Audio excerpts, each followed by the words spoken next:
Amén. Dice la palabra del Señor. Palabra de Jehová que vino a Sofonías, hijo de Cusi, hijo de Gedalías, hijo de Amarías, hijo de Ezequías, en días de Josías, hijo de Amón, rey de Judá. Destruiré por completo todas las cosas de sobre la faz de la tierra, dice Jehová. Destruiré los hombres y las bestias, destruiré las aves del cielo y los peces del mar, y cortaré a los impíos y raeré a los hombres de sobre la faz de la tierra, dice Jehová. Extenderé mi mano sobre Judá y sobre todos los habitantes de Jerusalén, y exterminaré de este lugar los restos de Baal y el nombre de los ministros idólatras con sus sacerdotes, y a los que sobre los terrados se postran al ejército del cielo, y a los que se postran jurando por Jehová y jurando por Milco, y a los que se apartan de en pos de Jehová, y a los que no buscaron a Jehová ni le consultaron. Versículo 7. Calla en la presencia de Jehová el Señor, porque el día de Jehová está cercano. Porque Jehová ha preparado sacrificio y ha dispuesto a sus convidados. Y en el día del sacrificio de Jehová castigaré a los príncipes y a los hijos del rey y a todos los que visten vestido extranjero. Asimismo castigaré en aquel día a todos los que saltan la puerta, a los que llenan las casas de sus señores de robo y de engaño. Y habrá en aquel día, dice Jehová, voz de clamor desde la puerta del pescado, y aullido desde la segunda puerta, y gran quebrantamiento desde los collados. Aullad, habitantes de Mactes, porque todo el pueblo mercader es destruido. Destruidos son todos los que traían dinero. Acontecerá en aquel tiempo que yo escudriñaré a Jerusalén con linterna, y castigaré a los hombres que reposan tranquilos como el vino asentado, los cuales dicen en su corazón: Jehová ni hará bien ni hará mal. Por tanto, serán saqueados sus bienes y sus casas asoladas. Edificarán casas, mas no las habitarán, y plantarán viñas, mas no beberán el vino de ellas. Cercano está el día grande de Jehová, cercano y muy próximo. Es amarga la voz del día de Jehová, gritará allí el valiente. Día de ira aquel día, día de angustia y de aprieto, día de alboroto y de asolamiento, día de tinieblas y de oscuridad, día de nublado y de entenebrecimiento, día de trompeta y de algazaras sobre las ciudades fortificadas y sobre las altas torres. Y atribularé a los hombres, y andarán como ciegos, porque pecaron contra Jehová, y la sangre de ellos será derramada como polvo, y su carne como estiércol. Ni su plata ni su oro podrá librarlos en el día de la ira de Jehová, pues toda la tierra será consumida con el fuego de su celo, porque ciertamente destrucción apresurada hará de todos los habitantes de la tierra. Nuestro buen Padre, te damos gracias por tu bondad y misericordia. Señor, nosotros cantamos de ella, cantamos que tu gracia es mayor, y creemos eso, Señor. Creemos que nuestros pecados son muchos, pero que tu gracia es más grande. Señor, pero cantamos de tu gracia sin ignorar tus juicios, reconociendo, Señor, que tu gracia brilla más precisamente porque nosotros somos merecedores del juicio. Y te rogamos, Padre, que el día de hoy, mientras leemos estos pasajes que tú has puesto y que tú has dejado para nosotros en tu palabra, que nos ayude, Señor, a entender la gravedad del juicio, la gravedad del pecado a la luz de este juicio que hemos leído, y que nos ayudes a entender, Señor, lo grande de tu gracia para que este juicio haya caído sobre Cristo y no sobre nosotros. Te rogamos por las personas que están aquí, que van caminando perdidas sin saber que son merecedores de tu ira. Y te pedimos, Señor, que el día de hoy tú los traigas a salvación. En Cristo Jesús. Amén. Pueden tomar asiento, hermanos.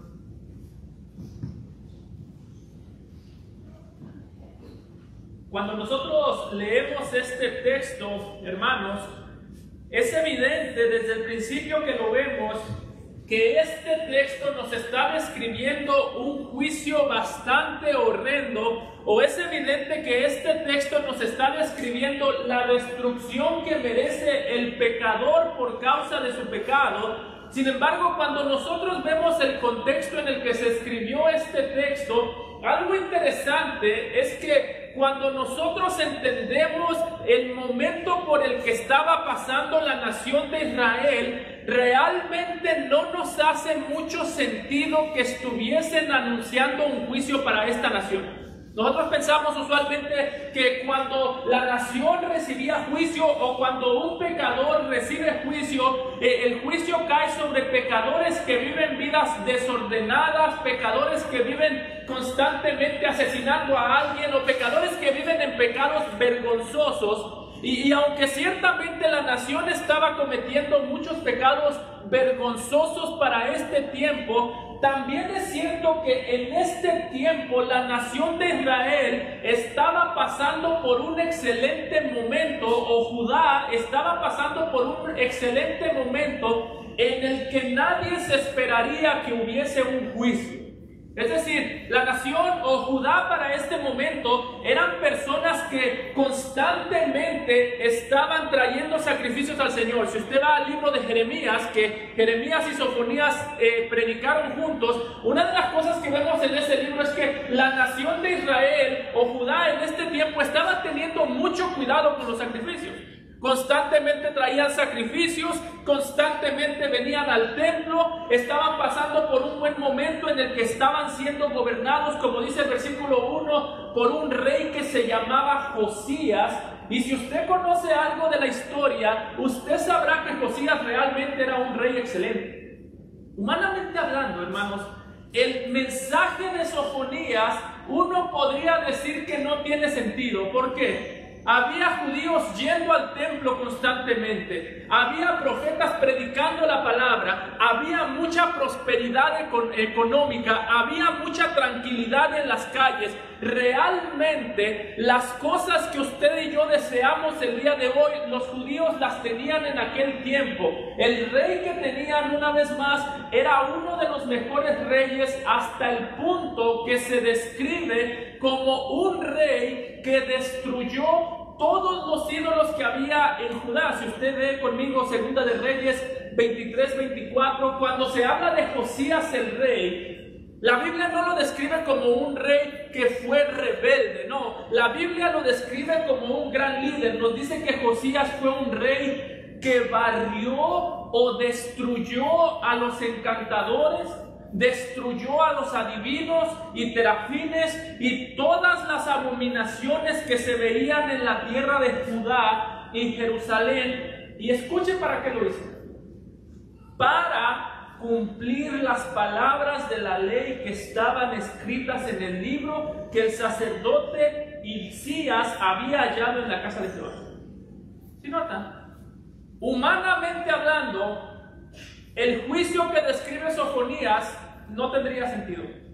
Tenían a un gran rey que destruyó todas las cosas que Dios odiaba, destruyó los ídolos, destruyó los hechiceros, todo lo que la ley mandaba lo hizo. Entonces la pregunta que debemos hacernos aquí, mis hermanos, es: si la nación, si Judá estaba tan bien, si tenían un gran líder, ¿cuál es la razón por la que había un gran juicio? Y déjenme les digo esto, que debemos escuchar y guardar en el corazón. ¿Saben por qué el Señor estaba destruyendo a Judá? El problema no era que no había un buen líder. El problema, hermano, es que muchas veces el hecho que alguien o el hecho que el pueblo de Dios tenga un buen liderazgo no quiere decir o no garantiza que el pueblo de Dios tenga un buen corazón. Usualmente nosotros pensamos, si tan solo la iglesia tuviese buenos líderes, la iglesia estaría mejor. Bueno, la nación tenía buenos líderes y eso no garantizó que el pueblo estaba bien. Usualmente pensamos, si el país tuviese un buen líder, ese buen líder nos guiaría de tal manera que el país se enderezaría. Bueno, la nación Judá tenía a uno de los mejores reyes, uno de los que tenían más convicción, y el buen liderazgo no siempre es igual a buenos seguidores. Piensa en Jesús. Uno pensaría, si yo escuchara los sermones de Jesús, yo creería todo. Si yo escuchara o yo escuchase la voz de Jesús audible, si yo lo viera, si yo pudiese escuchar cómo Él hablaba, cómo Él predicaba, se me haría mucho más fácil a mí ser un seguidor. Pero hermano, recuerda, Judas lo siguió. Judas lo escuchó, Judas lo vio, y el hecho que Jesús fuese un buen líder no quiere decir que Judas fue un buen seguidor. Así que tengamos mucho cuidado. Porque si algo nos enseña este capítulo que vamos a leer o que hemos leído, es que el hecho que haya buenos líderes, líderes fieles que te estén aconsejando, el hecho que haya líderes fieles que te estén guiando, no es garantía de que tu corazón esté bien delante de Dios. Una cosa es que el líder tenga un corazón bien delante de Dios, otra cosa es que tú pongas tu confianza en el líder que sigue a Dios sin seguir tú mismo a Dios. Ese era el problema de la nación. Entre tantos problemas, el problema era que tenían a Josías, así que ellos decían, este rey verdaderamente es fiel. Sí, la pregunta es, ¿tú eres fiel? Oh, pastor, es que yo conozco un líder que fue fiel. Está bien, hermano, pero ¿tú eres fiel o tú solamente conoces personas fieles? Porque para este tiempo, hermano, ¿sabe cuál es el problema? Que los ídolos habían sido destruidos en Jerusalén. Los ídolos habían sido destruidos en Judá, pero los ídolos seguían vivos en el corazón. Y eso era el problema.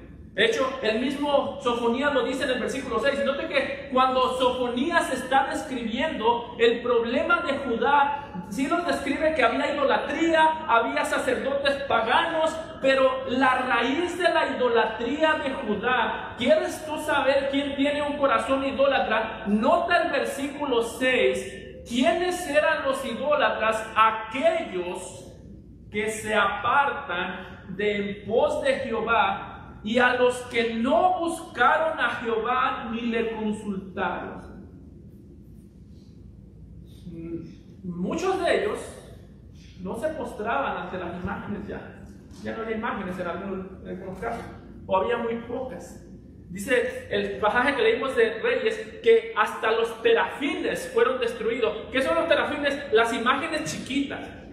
Josías no discriminó. Lo mismo destruyó una imagen grande y una chiquita que estaba en la casa. Posiblemente entró a las casas de Judá y destruyó todo. Pero la idolatría seguía ahí. ¿Por qué? Porque, hermano, la esencia de la idolatría no sucede cuando tú te postras solamente, no sucede solamente cuando tú te postras ante una imagen. ¿Sabes cuándo sucede la idolatría? Cuando tú y yo no nos postramos ante el Dios verdadero. Pastor, yo no me postro ante las imágenes. ¿Y ante Dios? Tampoco, pastor, no tengo tiempo. ¿Qué te está quitando el tiempo? Tengo mucho trabajo. Entonces te postras ante el trabajo, pero no ante Dios. Es que no hay tiempo. Bueno, eso diría Sofonías, eso es idolatría. Porque idólatra no es decir, yo no me postro ante las imágenes. Idólatra es decir, yo me postro ante el Dios verdadero. Yo no tengo una cosa que yo ame más delante de Dios que a Dios mismo. Ese es el mandamiento de no tener ídolos delante de Dios. ¿Sabe cuál es el mandamiento? Acuérdense de que están en mi presencia y ámenme a mí más que todas las cosas que tienen. Hermano, muchas veces nosotros decimos que idolatría es amar cualquier cosa más que a Dios. Y yo creo que eso es cierto, pero yo creo que no es toda la verdad. Idolatría no es solamente amar cualquier cosa más que a Dios. Idolatría es cuando yo amo a una cosa de una manera que Dios no me mandó. Te voy a dar un ejemplo. Posiblemente usted tiene un hijo y un perro. Si usted los ama igual, eso es idolatría. Ah, pastor, pero yo no amo al perro más que a Dios. Pero lo amas de una manera que Dios no te mandó a amarlo. Dios no te mandó que trates al perro como tu hijo. Eso puede ser idolatría.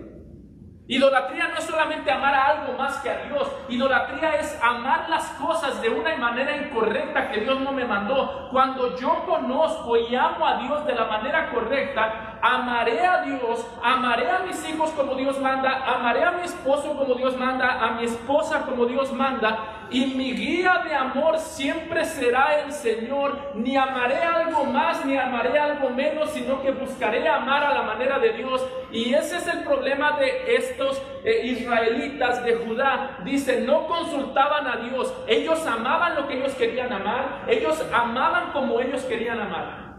Por eso, usted escuchaba esa frase, yo amo a mi manera. Dios dice, yo también destruyo a la mía, a los que aman a su manera. En este texto, hermano, el punto no es que Dios estaba enfurecido con la nación de Israel o con Judá porque tenían estatuas en sus casas. ¿Sabes el punto? Que Dios estaba enfurecido con Judá porque tenían ídolos en el corazón que no estaban dispuestos a soltar. Está presentándonos no tanto el juicio de lo que Dios le hará a las personas allá afuera que se postran ante ídolos, también ellos tendrán juicio, pero está mostrando el juicio que Dios trae contra las personas que quieren postrarse ante Dios y quieren postrarse en su corazón ante los ídolos al mismo tiempo.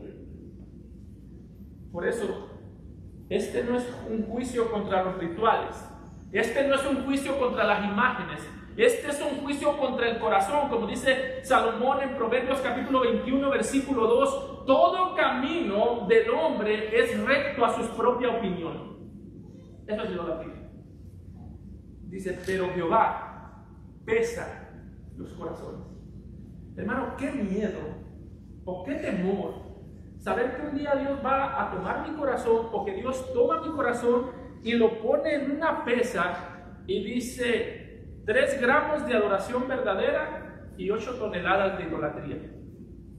Qué temor que Dios toma mi corazón y dice 3 gramos, 2, pero para redondearle 3, para ser generoso, de adoración verdadera y 8 toneladas de amor por el mundo. Hermano, yo espero que con este libro nosotros tengamos más cuidado de nuestro propio corazón. ¿Sabe por qué?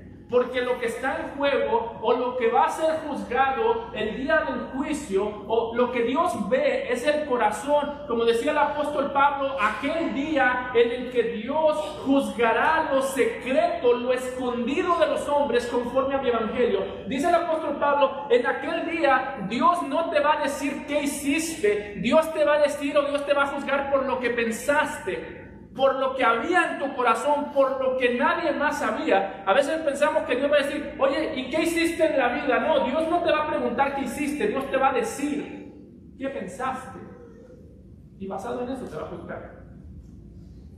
Así que toda la destrucción que vemos en este texto es la destrucción que merece un corazón que está postrado ante la idolatría, que no se postra ante imágenes, pero que se postra ante los ídolos, que no se postra ante una imagen, pero que tampoco vive postrado ante Dios verdadero. Y note la manera en la que describe el juicio el Señor, el lenguaje tan crudo que utiliza cuando dice en el versículo 2 al 4, primera palabra del Señor: destruiré. Y no solamente dice destruiré, sino que aclara, destruiré por completo todas las cosas de sobre la faz de la tierra, dice Jehová. Destruiré los hombres y las bestias, destruiré las aves del cielo y los peces del mar, y cortaré a los impíos y raeré a los hombres de sobre la faz de la tierra, dice Jehová. Extenderé mi mano sobre Judá y sobre todos los habitantes de Jerusalén, y exterminaré de este lugar todos los restos de Baal y el nombre de los ministros idólatras con sus sacerdotes. Note que Sofonías es bastante claro. Porque en medio de las palabras del juicio, él no está diciendo, Sofonías no está diciendo, yo creo que el Señor va a destruir. No, está diciendo, destruiré. Y Sofonías es bastante enfático en decir, estas es palabras que ustedes escuchan de mi boca, pero no son palabras que tienen origen en mi mente, porque estas palabras las dijo Jehová. Es decir, Sofonías está diciendo, estas no son opiniones, son promesas. No son ni siquiera amenazas. Dios no está amenazando, Dios está prometiendo. Y hermano, nosotros sabemos que las promesas de Dios son verdaderas. Esta también es una promesa.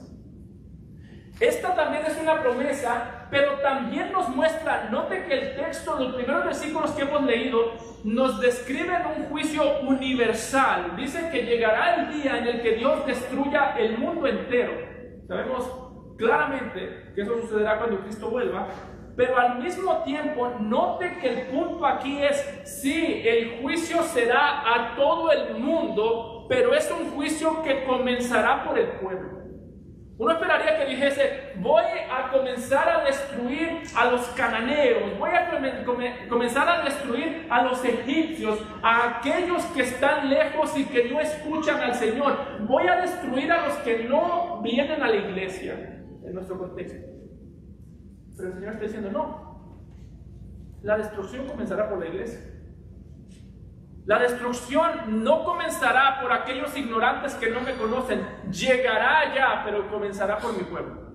De hecho, Sofonías en un sentido está diciendo lo mismo que dijo el apóstol Pedro en 1 de Pedro 4:17, cuando dijo, porque es tiempo de que el juicio de Dios comience por la casa de Dios. ¿Y quién es la casa de Dios? La iglesia. Como dice Pablo en 1 Timoteo 3:15 y 16.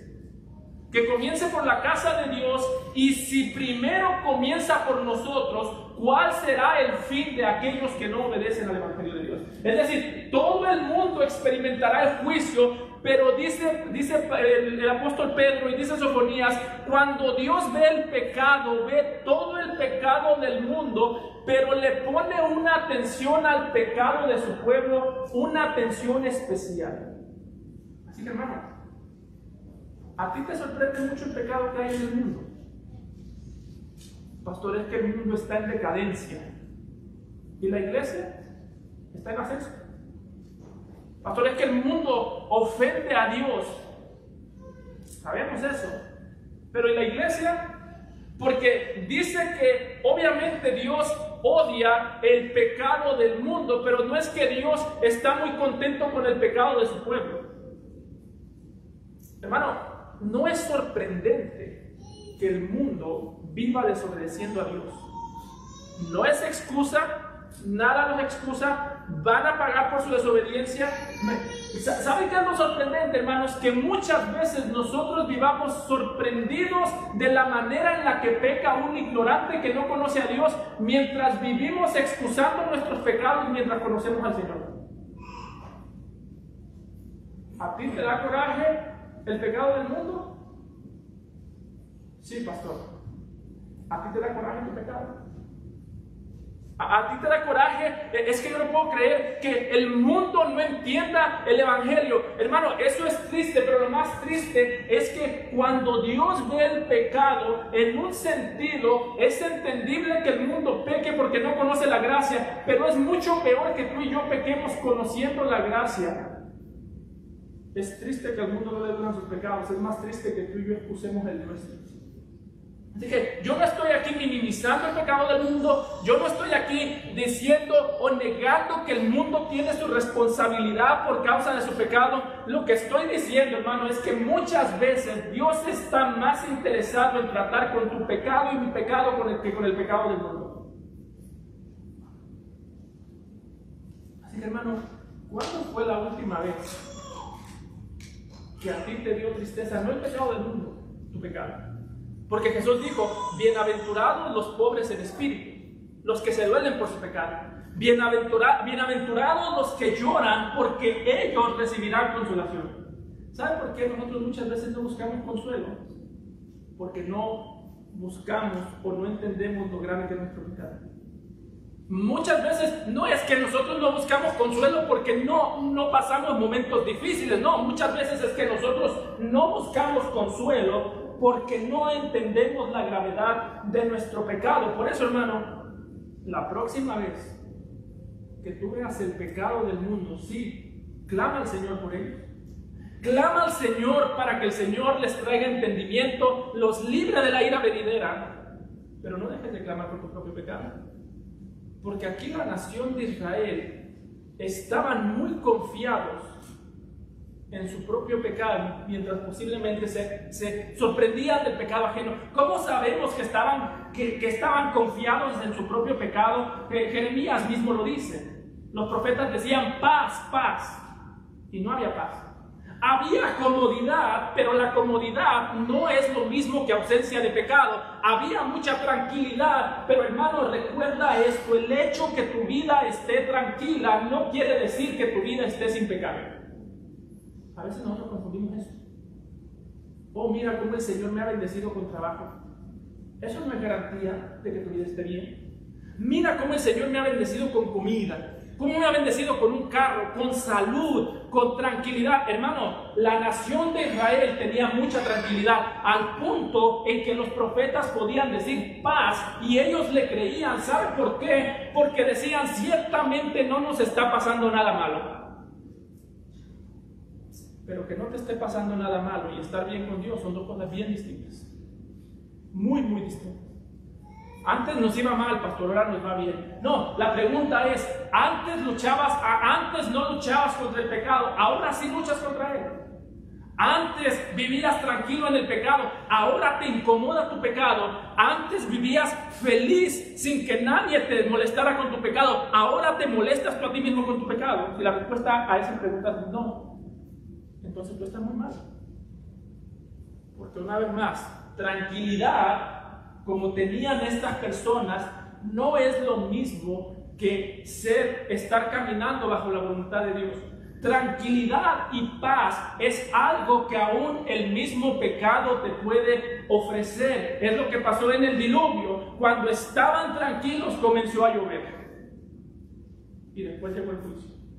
Y es lo que pasó aquí. La nación estaba tranquila, la nación estaba en paz. ¿Y cuáles son las palabras del Señor? Note lo que dice en el versículo 3: destruiré los hombres y las bestias, destruiré las aves del cielo y los peces del mar, y cortaré a los impíos y raeré a los hombres de sobre la faz de la tierra, dice Jehová. En pocas palabras, hermanos, si tú quieres ver lo grave que es el pecado, tú no tienes que ver al mundo, tú tienes que ver este pasaje. Porque el pecado del mundo posiblemente es más escandaloso que el tuyo, pero tu pecado no es menos grave que el pecado del mundo. No confundas estas dos cosas. El pecado del mundo es más escandaloso. Y ciertamente el mundo comete pecados mucho más escandalosos y peores, porque la Biblia sí habla de que hay algunos pecados peores que otros. El mundo posiblemente comete pecados peores que tú, hermano, pero ¿sabes qué es lo que hace grave el pecado? Que aunque ciertamente hay un pecado peor que otro, no hay ningún pecado pequeño, porque todos son contra un Dios grande. Así que, hermano, ¿cuánto te incomoda tu pecado? ¿Y qué tan grave crees que es tu pecado? Porque nota que aquí el Señor está hablando de una destrucción total al mundo por causa de un pecado que había en el corazón. Es decir, aquí no está diciendo el Señor, todos son unos asesinos, entonces voy a destruir el mundo. Uno diría, ok, si todos fuéramos asesinos, que Dios destruya el mundo. Pero no, aquí está diciendo, tú quieres saber qué tan grave es el pecado de tu corazón. El pecado que hay en tu corazón y el pecado que hay en mi corazón es suficiente para que Dios tenga que destruir a toda la creación por causa de nuestra rebelión. Déjame que lo pongo de esta manera. Supongo por un momento que tú fueses el único ser humano sobre la faz de la tierra y que solamente has cometido un solo pecado, uno solo. No has cometido, solamente te comiste un fruto que no te debías haber comido. Un solo pecado, hermano. Ese solo pecado es tan grave al punto que por causa de solamente ese pecado tú ya merecías ser destruido junto con toda la creación. La creación entera merece ser destruida por los pecados que hay en tu corazón. Así que el problema principal que tú tienes no es que el mundo está lleno de pecado. El problema principal que tú y yo tenemos es que en nuestro corazón hay un mundo de pecados. Ese es nuestro problema. Solamente que muchas veces decimos, qué triste que el mundo esté tan pecaminoso. Ese es nuestro problema principal.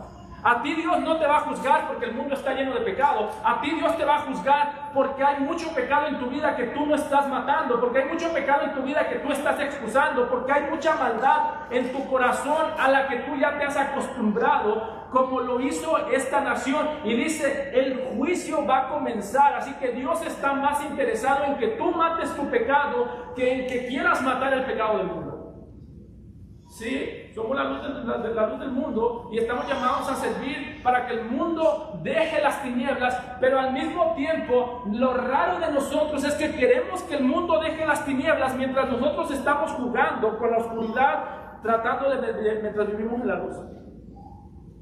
Hermano, si tú no estás ocupado en matar tu pecado, deja el mundo en paz. Si tú no estás ocupado en darle muerte a tu pecado, ¿para qué molestas al mundo? Decía uno de los puritanos, si a ti no te molesta tu pecado, entonces quiere decir que el pecado no es tan grave para ti. Y si el pecado no es tan grave para ti, entonces no molestes al mundo con algo que para ti es totalmente cómodo. Pablo lo decía más claro, tú que eres maestro y enseñas a otros, ¿te enseñas a ti mismo? Romanos capítulo 2. Tú que dices que no se cometa adulterio, ¿adulteras?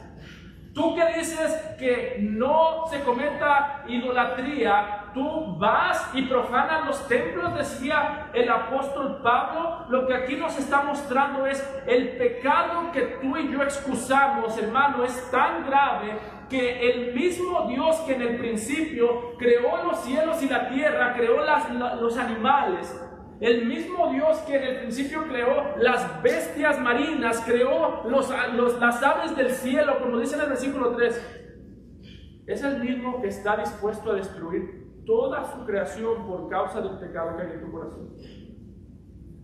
Aquí Sofonías está haciendo una cita de Génesis 1. En el principio creó Dios los cielos y la tierra. Y cuando el hombre estuvo dispuesto a pecar, Dios dijo, destruiré la creación, los cielos y la tierra. Lo que nos está diciendo Sofonías, ¿saben qué es? El mismo Dios que dio a conocer su poder como creador, creando los animales, creando las aves, creando los animales en la tierra y creando al hombre, dice, ese mismo Dios dará a conocer su poder, ya no como creador, sino ahora como juez. Aquí Sofonías nos está describiendo un juicio en el que el creador está dispuesto a deshacer su creación de la misma manera que lo hizo en el diluvio por causa del pecado que hay en el corazón. Hermano, la próxima vez que tú leas el relato del diluvio y la próxima vez que tú leas estos relatos y en Jeremías, presta mucha atención que Dios no destruyó la tierra solamente porque las obras eran malas. Que dice, los designios del corazón iban en continua mal. Dios no dice, voy a destruir porque ya están matando. Dios dice, voy a destruir porque ya veo el corazón. Y lo que veo en el corazón trae deshonra. Aquí es un nuevo diluvio. Esta vez no con agua, sino que Dios mandaría a los babilonios como el diluvio que traería juicio. Y note que Sofonías es bastante enfático en cuanto a la manera en la que Dios está destruyendo su creación por causa del pecado que hay en el corazón. Hermano, el mismo Dios que creó las aves ahora las está destruyendo. El mismo Dios que en el principio creó la tierra y dice que estaba todo desordenado y vacío, el mismo Dios que de las tinieblas llamó la luz, ahora de la luz está llamando a las tinieblas. Dice el versículo 15, día de ira, aquel día de angustia y de aprieto, día de alboroto y de asolamiento, día de tiniebla y de oscuridad. Está diciendo, el mismo Dios que tiene el poder para ordenar el mundo, tiene el poder para desordenarlo.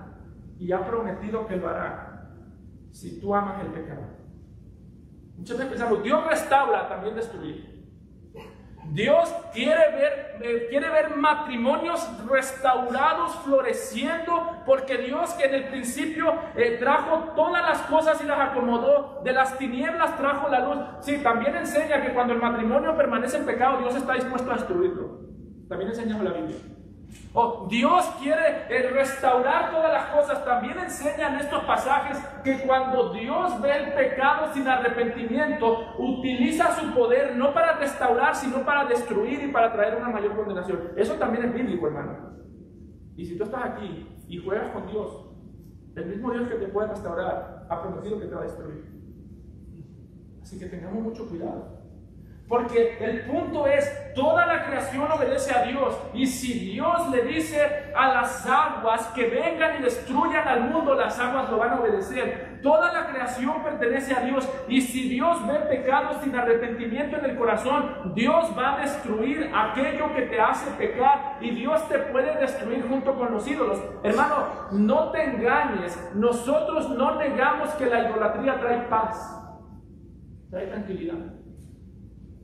Dice los versículos del 5 al 6, que en este tiempo la nación estaba viviendo un momento muy emocionante. Había mucha devoción. Se paraban todos los días en el techo de sus casas y oraban al Señor y oraban a Moloch, a los dos dioses, servían a los dos. Y estaban llenos de felicidad. Otra vez los profetas decían, paz, paz. Todo es tranquilidad. Estaban viviendo su mejor vida ahora. Pero hermano, no negamos que el pecado pueda traer cierta tranquilidad. Lo que estamos diciendo es que esa tranquilidad siempre va a ser destruida por Dios.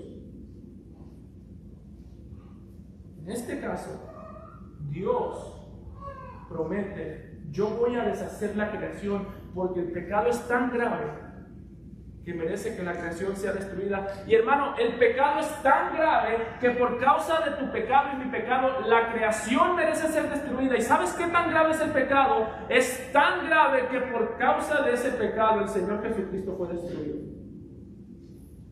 Es interesante que las mismas palabras que utiliza aquí, la manera en la que Dios anuncia tinieblas, la manera en la que Dios anuncia destrucción, no apuntaba solamente hacia la manera en la que los impíos iban a ser destruidos. ¿Sabes hacia qué apuntaba? La manera en la que Dios aquí anuncia tinieblas apuntaba también hacia la manera en la que alguien más iba a sufrir las tinieblas por causa de nuestro pecado.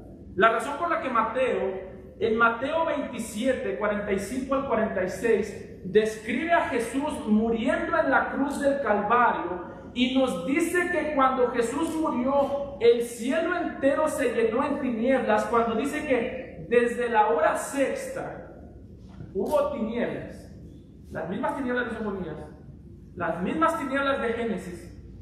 Desde la hora sexta hubo tinieblas sobre toda la tierra hasta la hora novena. Y nos dice que cerca de la hora novena Jesús clamó a gran voz diciendo, Elí, Elí, lama sabactani. Esto es, Dios mío, ¿por qué me has desamparado? Hermano, porque en ese momento el Señor Jesucristo estaba experimentando las tinieblas que tú y yo estábamos llamados a experimentar por causa de nuestro pecado. Así que yo no te voy a decir el día de hoy, hermano, no juegues con el pecado, porque las consecuencias van a ser graves. No te voy a decir eso. No juegues con el pecado porque puedes perder a tu esposa, puedes perder a tus hijos. Hermano, no juegues con el pecado, no porque las consecuencias del pecado son graves, sino porque ya hubo alguien que pagó por esas consecuencias. Aquí lo triste no es que nosotros a veces jugamos con el pecado sin pensar en las consecuencias. Lo triste es que nosotros jugamos con el pecado olvidándonos que ya alguien más pagó por las consecuencias de ese pecado. Hermano, por eso es que es tan grave tu pecado. Porque tú dijiste, cuando pecas, tú lo que estás diciendo es, Cristo sufrió y su sufrimiento fueron tan grandes para cubrir mi pecado, pero no tan grandes como para que yo odie el pecado. Decía uno de los puritanos, o un hombre llamado Thomas Watson, él decía que cada pecado cometido, y guárdate esto muy bien en tu mente, cada pecado cometido después de la cruz es como escupir en el rostro de Cristo mientras sangra por ti. Si tuvieras a Jesús sangrando en la cruz del Calvario, ¿lo escupirías? No, pastor, ¿cómo se le ocurre? Hermano, eso es lo que hacemos cuando pecamos. Escupimos y pisoteamos la sangre del Padre. Eso es lo que hacemos cuando tú y yo, nosotros excusamos nuestro pecado. Posiblemente el día de hoy, antes de llegar aquí, llegaron varios matrimonios peleados. Que siempre pasa, yo no sé por qué cuando uno va a la iglesia se pelea con el esposo. Hermano, si tú sales de aquí diciendo, es que usted no sabe cómo es mi esposa, es que usted no sabe cómo son mis hijos, estás escupiendo no a tu esposa, no a tus hijos, al Señor Jesucristo. Jesús te diría, es que tú no sabes cómo eres tú. Es que tú no sabes lo que yo tuve que sufrir por ti. Es que si tú supieras cuán grave o cuán grande fue el castigo que yo sufrí por ti, tú no jugarías con el pecado. Hermano, si el día de mañana, y este ejemplo que te voy a poner es feo, si el día de mañana un perro matara a uno de tus hijos, tú no quisieras volver a ver un perro nunca en tu vida. ¿Por qué? Porque amabas a tus hijos, no porque odias a los perros. Si un perro matara a tus hijos, tú quisieras matar a todos los perros del mundo. Pero por alguna razón Cristo cargó con nuestros pecados, pero nosotros no queremos darle nuestros pecados. Jesús fue deshecho en la cruz, el Dios que derramó su ira para destruir la creación en el diluvio, ahora derramó su ira para ahogar a su propio Hijo bajo la ira, bajo aquel diluvio de ira que cayó sobre Jesús en la cruz. Aquel abandono de Dios el Padre hacia el Hijo fue por causa de tu pecado. Hermano, la mayor motivación que tú y yo tenemos para abandonar al pecado es que Cristo fue abandonado por el Padre por causa de nuestros pecados. Por eso, aquí nosotros vemos un contraste entre Cristo, el juicio de la cruz y el juicio de estas personas. En el caso de estas personas, Dios estaba contando los pecados del pueblo para destruirlos. En nuestro caso, la ira de Dios, en el caso nuestro, no estaba contando nuestros pecados para destruirnos, sino que Dios estaba contando nuestros pecados para destruir a Cristo en nuestro lugar. Dice el apóstol Pablo que Dios estaba en Cristo reconciliando consigo al mundo, no tomándoles en cuenta a los hombres sus pecados. Sofonías, Dios cuenta el pecado y destruye al hombre. Cristo, Dios no toma en cuenta el pecado del hombre y destruye a Cristo. Ese es el intercambio del que tú y yo nos hemos beneficiado. Ese es el intercambio, pero el punto aquí es que todos conoceremos la gravedad del pecado. Lo irónico de este juicio, hermano, ¿sabe qué es? Que este juicio nos muestra lo horrible que es el pecado, que Dios estuvo dispuesto a destruir la creación entera, pero este juicio nos muestra también lo grande que es la misericordia y la gracia, que Dios estuvo dispuesto a sacrificar a su Hijo para no destruirte a ti y a mí. Pero aquí todos vamos a conocer la gravedad del juicio, todos vamos a conocer la gravedad del pecado. O tú conoces la gravedad del pecado reconociendo que Cristo murió por ti en la cruz del Calvario, o tú conoces la gravedad del pecado pagando por tus pecados bajo la ira de Dios en el infierno. Así que si tú estás aquí y no has creído en Cristo, cree en Él hoy, porque tú vas a saber qué tan grave es tu pecado. O hoy que creas en Cristo y reconozcas que Dios el Padre derramó su vida por Él, derramó su vida sobre Él, o tú vas a conocer la gravedad del pecado cuando estés en el infierno, pero vas a conocer la gravedad de tu pecado en algún momento u otro. Es increíble cuando vemos estos pasajes, la diferencia tan grande entre la manera en la que Dios trató con Judá y la manera en la que Dios trata con nosotros. En el punto de Judá, lo que Dios hizo fue destruir a los reyes, destruir a los sacerdotes. Note cómo dice en los versículos 7 al 9: calla en la presencia de Jehová el Señor. Guarden silencio todos delante del Señor, porque el día de Jehová está cercano, porque Jehová ha preparado sacrificio y ha dispuesto a sus convidados, y en el día del sacrificio de Jehová castigará a los príncipes. Note que va a castigar a los príncipes, a los hijos del rey, a todos los que visten vestido de extranjero. Asimismo castigaré en aquel día a todos los que saltan la puerta, los que llenan las casas de sus señores de robo y engaño. Está diciendo el texto, Dios va a destruir a todos, va a comenzar por los reyes, va a comenzar por los príncipes, por los sacerdotes. Y ¿sabe qué es lo irónico, hermano? Que en este juicio Dios comenzó a destruir a los reyes, mientras que en el caso del Señor Jesucristo, Dios destruyó al Señor Jesucristo para hacernos a nosotros reyes. Eso es lo increíble. En Sofonías, Dios destruye a los reyes y sacerdotes. Aquí, en el Señor Jesucristo, Dios destruye al Señor Jesucristo para que tú y yo seamos reyes y sacerdotes. Dice el apóstol Juan en Apocalipsis 1:6 que Él, el Señor Jesucristo, nos hizo reyes. Ya no reyes para destruir, sino que como el rey fue destruido, ahora nos hizo reyes y sacerdotes para Dios su Padre. Y dice, a Él sea la gloria e imperio por los siglos de los siglos. Amén. Hermano, yo no sé cómo tú veas tu pecado, pero a la luz de todo lo que hemos recibido, tú para este punto deberías de estar viendo tu pecado más grave que el pecado de cualquier persona que te rodea. De hecho, así lo veía el apóstol Pablo. ¿Qué decía el apóstol Pablo? Que Cristo Jesús vino al mundo a salvar a los pecadores, de los cuales yo era el primero. No, ¿sabes qué dijo Pablo? Yo soy, sigo siendo. Pablo decía, mi problema no es que yo era pecador y ahora ya he madurado. Pablo decía, el problema es que yo soy pecador y entre más maduro, más pecador yo me veo. Así que por eso no existe tal cosa como un cristiano maduro, que madura comparándose con otros cristianos. Antes yo pensaba como él, ya no.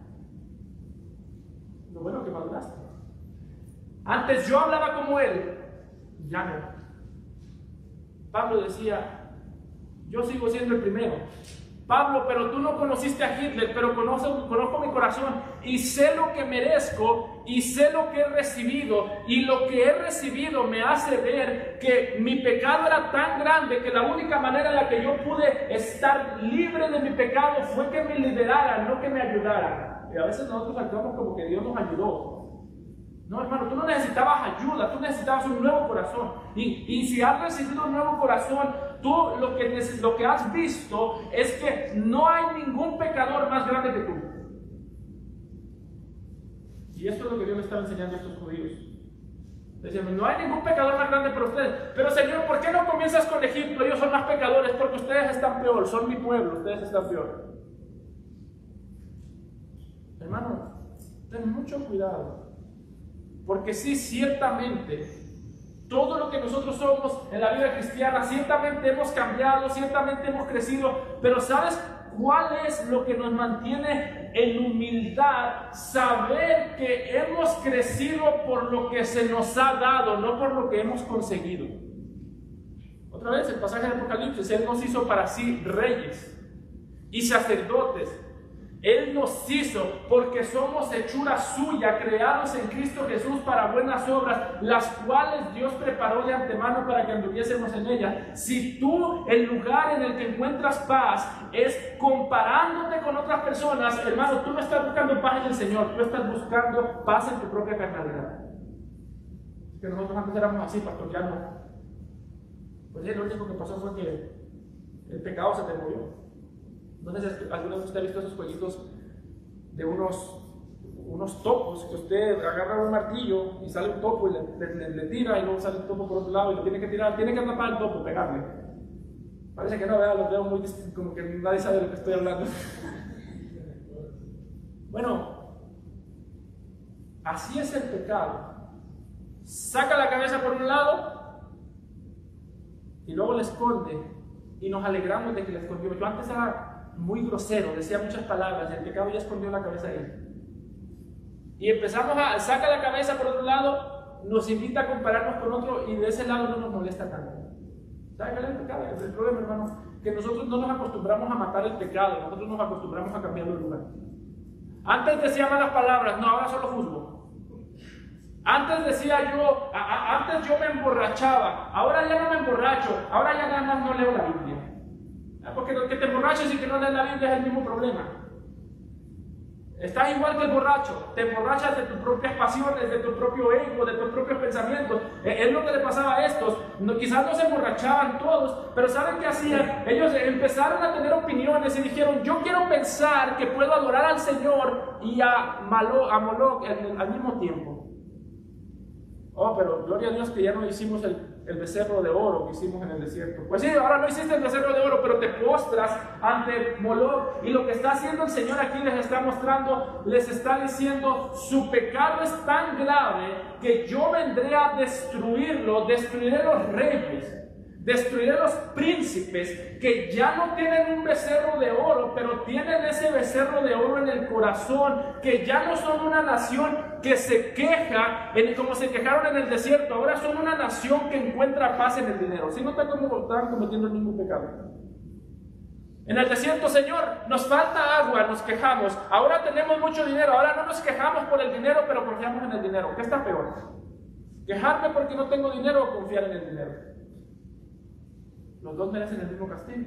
Lo único que estaban haciendo era cambiar el pecado de lugar, acostumbrarse a pecar de distintas maneras, pero no estaban buscando darle muerte al pecado. Y hermano, eso era grave para esta nación después de todo lo que Dios les dio. Es peor en ti y en mí porque Dios nos ha dado a nosotros mucho más que a ellos.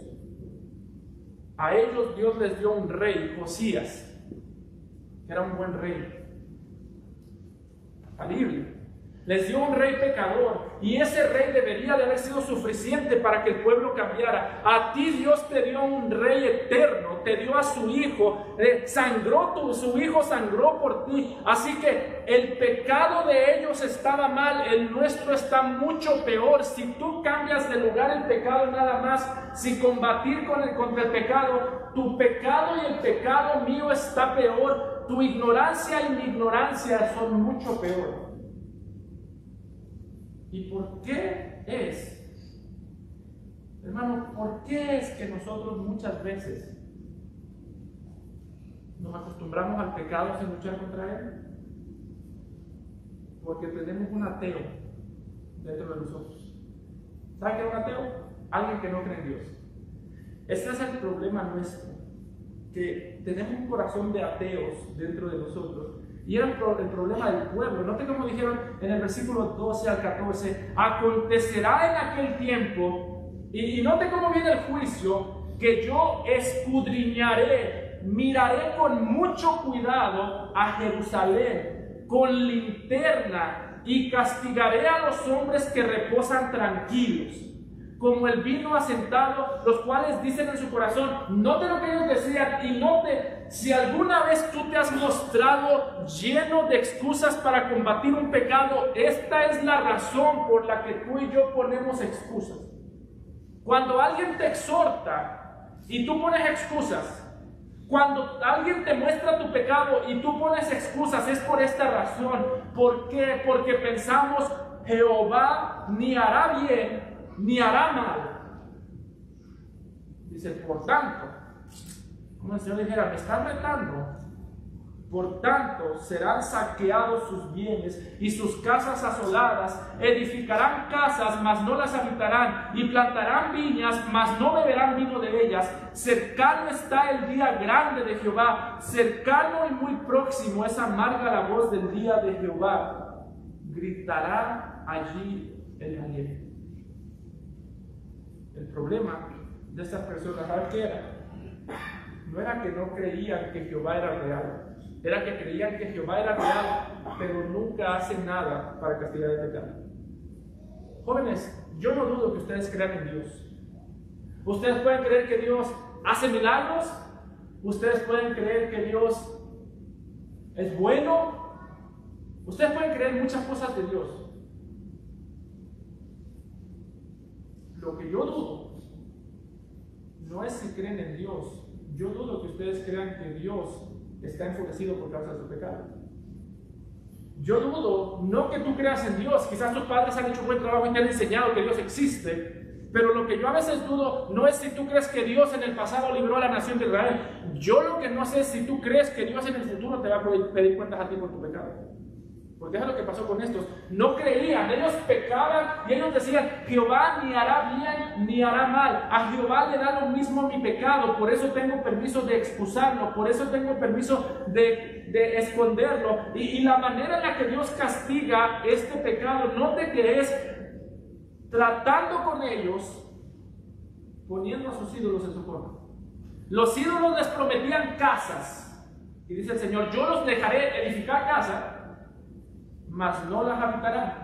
Los ídolos les prometían tranquilidad, dice el versículo 12 y 13, dice que los vivían tranquilos, vivían muy a gusto. Los ídolos les prometían comodidad, les prometían vino, y dice el Señor: yo los dejaré plantar viñas, mas no beberán el vino de ellas. Lo que está diciendo el texto, hermano, ¿sabe qué es? Que Dios escoge tus ídolos para destruirte. Lo que sea que tú estás usando para pecar contra Él, Él lo utilizará para traerte disciplina a ti. Tu trabajo, Dios no tiene problema en quitártelo. Tus amistades, Dios no tiene problema en moverlas en tu contra. Cualquier cosa que tú utilices para pecar contra Él, Él la utilizará para traerte disciplina a ti. Es lo que está haciendo con la nación de Israel. Ellos le pedían prosperidad al Dios Milcom, le pedían prosperidad, y Dios dijo: te voy a dar prosperidad, pero no la vas a disfrutar. Le pedían vino a este Dios, y Él decía: te voy a dar vino, pero no lo vas a poder tomar. Todas las cosas que ellos pedían al Dios, ellos las recibían, pero ninguna de esas cosas las podían disfrutar. Y lo que está diciendo el texto básicamente es: Dios va a utilizar a tus propios ídolos para traerte disciplina a ti. Y si tú no has creído en el Señor Jesucristo, Dios Dios utilizará las cosas que tú amas para destruirte a ti. Por eso, mira cómo termina el texto: y atribularé a los hombres, y andarán como ciegos, porque pecaron contra Jehová, y la sangre de ellos será derramada como polvo, y su carne como estiércol. Ni su plata, la que tanto le pedían a los ídolos, ni su oro podrá librarlos en el día de la ira de Jehová, pues toda la tierra será consumida con el fuego de su celo, porque ciertamente destrucción apresurada hará de todos los habitantes de la tierra. Está diciendo el texto: recuerda el juicio de Dios, pero la meta no es que tú veas el juicio de Dios y digas: pastor, qué horrible juicio. La meta es que tú veas el juicio de Dios y digas: pastor, qué horribles deseos hay en tu corazón. No salgas de aquí hoy diciendo que feo el juicio de Dios, ¿verdad, pastor? No, ese no es el juicio. Sal de aquí diciendo: qué horribles son los deseos que hay en mi corazón. No salgas de aquí teniéndole miedo a Dios. Sal de aquí odiando tu pecado. Déjame terminar con este pasaje del apóstol Pedro, que básicamente está diciendo lo mismo. Y medítenlo esta noche con su familia, léalo, órelo. ¿No te lo dice Pedro en 2 de Pedro 3, 11 y 12? Puesto que todas estas cosas se han de ser deshechas, puesto que todo va a ser destruido, ¿cómo no debéis vosotros andar en santa y piadosa manera de vivir, apresurándoos para la venida del día de Dios, en los cuales los cielos encendiéndose serán deshechos y los elementos siendo quemados se fundirán? Dice Pedro: como todas estas cosas que amamos se van a destruir, ¿cómo no deberíamos nosotros buscar amar otras cosas mejores? Como se va a destruir todo lo que tengo, ¿cómo no debería yo mejor concentrarme en todo lo que se me ha dado por gracia del Señor Jesucristo? Así que, hermano, yo no espero que tú digas: qué feo juicio, Yo espero que tú digas, qué horrible es mi pecado. Amado Padre, te damos gracias, Señor, por tu amor y misericordia para con nosotros, porque al igual que hemos visto, Señor, en este pueblo la gravedad del pecado, cuando tú derramaste tu ira, nosotros también hemos visto la grandeza de tu gracia cuando tú derramaste tu ira sobre Cristo para salvarnos a nosotros. Rogamos, Señor, que tú tengas misericordia de todo aquel que está aquí, que escuchó tu palabra y que no